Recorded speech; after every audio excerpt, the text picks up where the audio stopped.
ओम श्री परमात्मने नमः।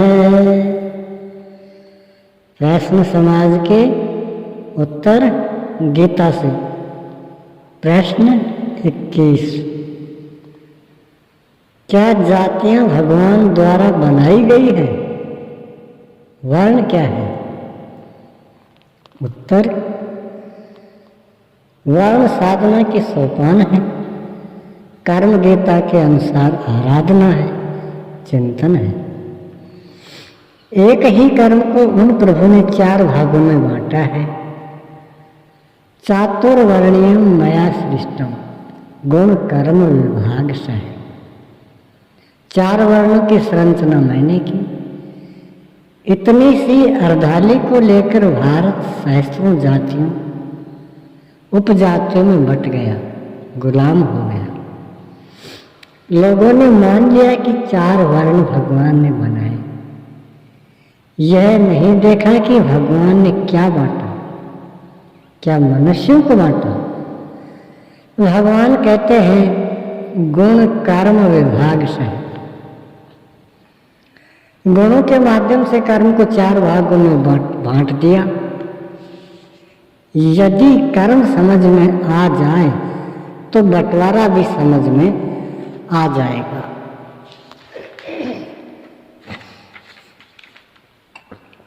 गीता के अनुसार यज्ञार्थात् कर्मणाम यत्र लोकोयम कर्म बंधने। अर्जुन, यज्ञ को कार्य रूप देना कर्म है। यज्ञ एक निश्चित विधि है। इसके अतिरिक्त अन्यत्र जो कुछ किया जाता है वह इसी लोक का एक बंधन है, न कि कर्म। योग विधि साधना पद्धति को कार्य रूप देना कर्म है। कर्म माने चिंतन। अर्जुन, इस कर्म को करके मोक्ष से शुभात अशुभ अर्थात संसार बंधन से भली प्रकार मुक्त हो जाओगे। एक ही कर्म पथ को 4 भागों में बांटा है। गुणों के दबाव के अनुसार आप चिंतन करते हैं तो आरंभ में आपका मन नहीं लगता। उस समय आप अल्पज्ञ हैं, शूद्र हैं, क्योंकि तामसी गुणों का बाहुल्य है। ऐसी दशा में परिचर्यात्मकम कर्म शूद्रस्यापि स्वभावजम। सत्पुरुषों की सेवा और शरण सानिध्य से विधि जागृत हो जाएगी। साधना हृदय से जागृत हो जाएगी। विधि जागृत होने के पश्चात दैवी संपद का अर्जन वैश्य श्रेणी। साधना उन्नत होने पर संघर्ष झेलने की क्षमता आते ही क्षत्रिय श्रेणी में प्रोन्नति हो जाती है। भगवान मन की लगाम पकड़कर साधक को चलाने लगते हैं। उनके संरक्षण में संघर्षशील होना क्षत्रिय है। यहाँ से आज्ञा पालन ही भजन कहलाता है।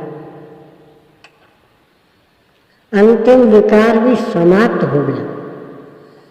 अब कोई शत्रु है ही नहीं, काटे किसे।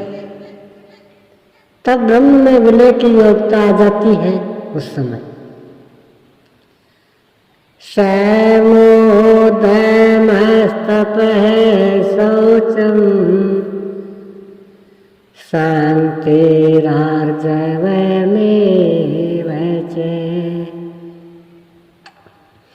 ज्ञानं विज्ञानमास्तिक्यं ब्रह्म कर्म स्वभावजम्।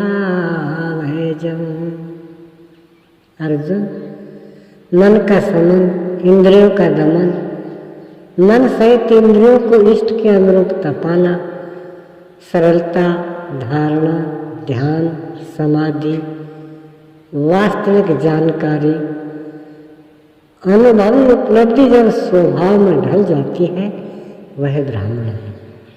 यद्यपि अभी वह भी पूर्ण नहीं, सात्विक गुण अभी उसमें जीवित है। प्रभु का दर्शन, स्पर्श, प्रवेश और स्थिति पा गया तो वही व्यक्ति न ब्राह्मणों न क्षत्रिय है, न वैश्यो न शूद्र है। चिदानंद रूपो शिवोहम शिवोहम। वह किसी श्रेणी का कर्ता नहीं है, वह परम आनंद स्वरूप है। कैवल्य स्वरूप शिव मात्र शेष है। गीता के समापन में भगवान कहते हैं, ब्राह्मण क्षत्रिय विषाम शूद्राणाम च परम तपः कर्माणि प्रविभक्तानि स्वभाव प्रभय वैर गुण है। ब्राह्मण, क्षत्रिय, वैश्य और शूद्र, इनके कर्मों को मैंने विभक्त किया है। स्वभाव प्रभय वैर गुण है। स्वभाव से उत्पन्न है, गुणों के अनुसार इन्हें प्रवृत्त किया है। तामसी गुणों का बाहुल्य है, आलस्य, निद्रा, प्रमाद है। 10 घंटे भजन में बैठते हैं, जिस मन को बैठना चाहिए भाग रहा है, 10 मिनट भी भजन नहीं करता। ऐसी अवस्था में वह अल्पज्ञ है, शूद्र है। उसके लिए परिचर्या ही कर्म है। सेवा शरण सानिध्य से तामसी गुण क्षीण हो जाएंगे।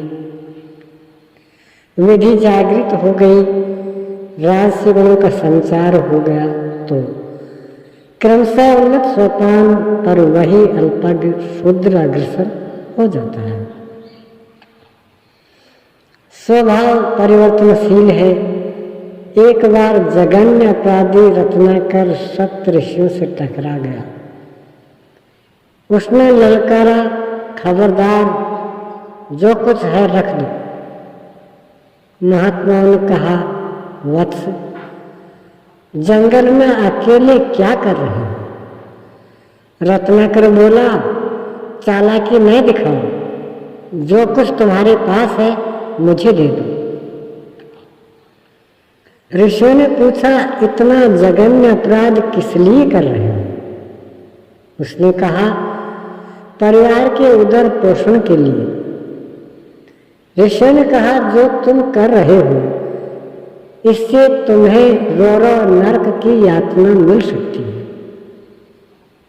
क्या तुम्हारा परिवार भी तुम्हारे इस कृत्य में हिस्सा बटाएगा? रत्नाकर बोला, अवश्य भागीदार होंगे। ऋषियों ने कहा, उनसे कभी पूछा भी है?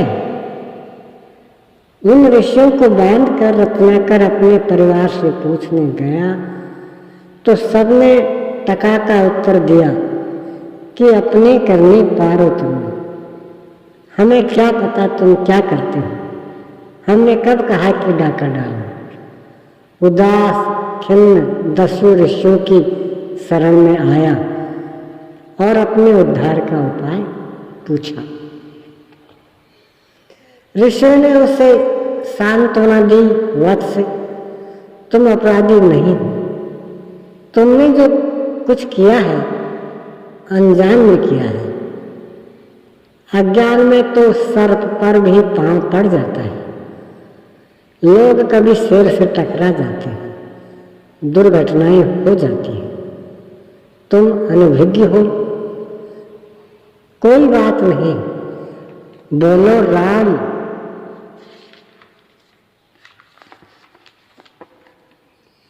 वह जन्म का पातकी, उसके मुख से यह पवित्र नाम निकलता ही नहीं था। बोला मैं। ऋषियों ने कहा और प्रयत्न करो तो बोला राम। मिलाकर पढ़ो तो बोला मरा। ऋषियों ने कहा तुम मरा ही पढ़ो। जब तक हम लौट कर नहीं आए तब तक यही पढ़ते रहना। यहाँ से जल पी लेना, यहाँ से फल खा लेना, नाम पढ़ते रहना। किसी से बोलना नहीं और कुछ देखना नहीं। हट्टी तो था ही, आदेश के पालन में लग गया। 12 वर्ष पश्चात महापुरुष लौटे तो रत्नाकर की समाधि लग गई थी। उसके चारों ओर दीमकों ने बावें बना लिया था। मिट्टी के ढेर खड़े हो गए थे। उनके बीच में होने से उसका नाम वाल्मीकि पड़ गया। ऋषियों ने उसे सचेत किया, उल्टा नाम जपत जग जाना, वाल्मीकि भय ब्रह्म समाना। जान आदि कवि नाम प्रतापु, भयव शुद्ध करी उल्टा जापु। वाल्मीकि ब्रह्म के समांतर स्थिति पा गई। क्या बदल गया था? शरीर तो वही था। स्वभाव परिवर्तनशील है। तामसी गुणों का दबाव था तो वही व्यक्ति डाकू, लुटेरा, हत्यारा, अनभिज्ञ जीव था।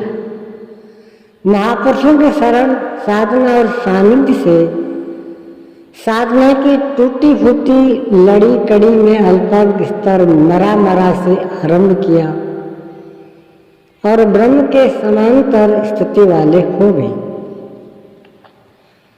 भगवान श्री कृष्ण आश्वस्त करते हैं, अर्जुन, ऐसा कोई पाप नहीं जो मेरी शरण में आने से समूल नष्ट नहीं हो जाए।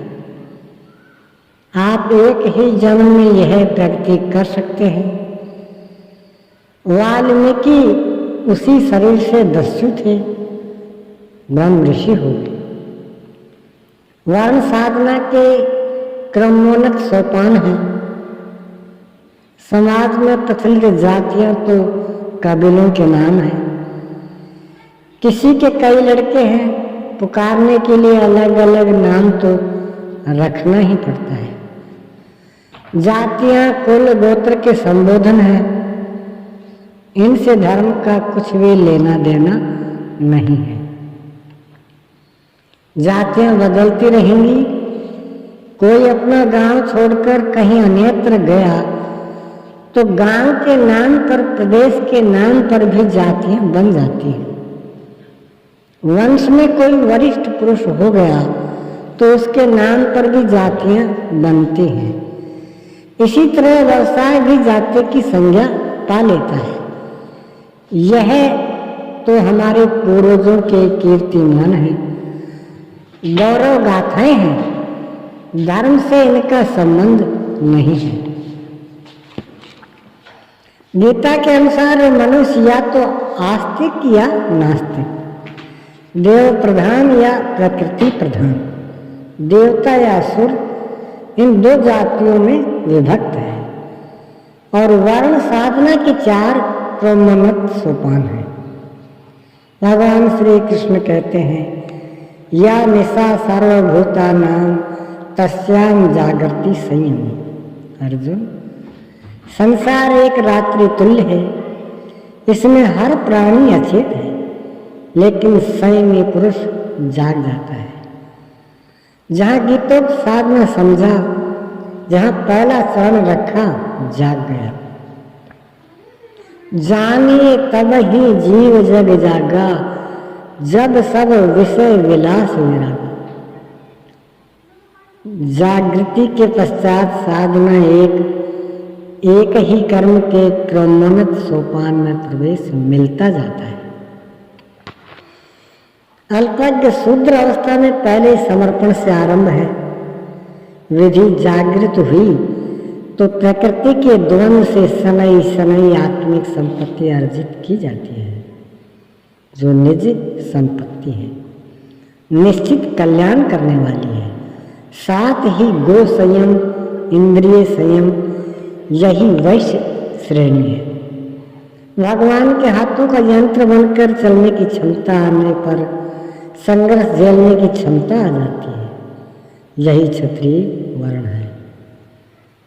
और जब विकार समाप्त हो गए, ब्रह्म विलय की योग्यता आ गई, तो वही ब्राह्मण वर्ण है। प्रभु का दर्शन, स्पर्श और प्रवेश मिल गया तो श्रेणियां समाप्त। अब कर्म करने से न लाभ है और न छोड़ देने से कोई क्षति, न प्राप्त होने योग्य कोई वस्तु शेष रह जाती है, न ही कोई भगवान अलग है जिसे वह ढूंढे। यही गीतोक्त शास्त्रोक्त वर्ण है, साधन विधि है। शास्त्र विधि छोड़कर भजने से भजन ही क्या है? वह अनभिज्ञ अवस्था है, अन्य कुछ भी नहीं। ओम श्री सद्गुरुदेव भगवान की जय।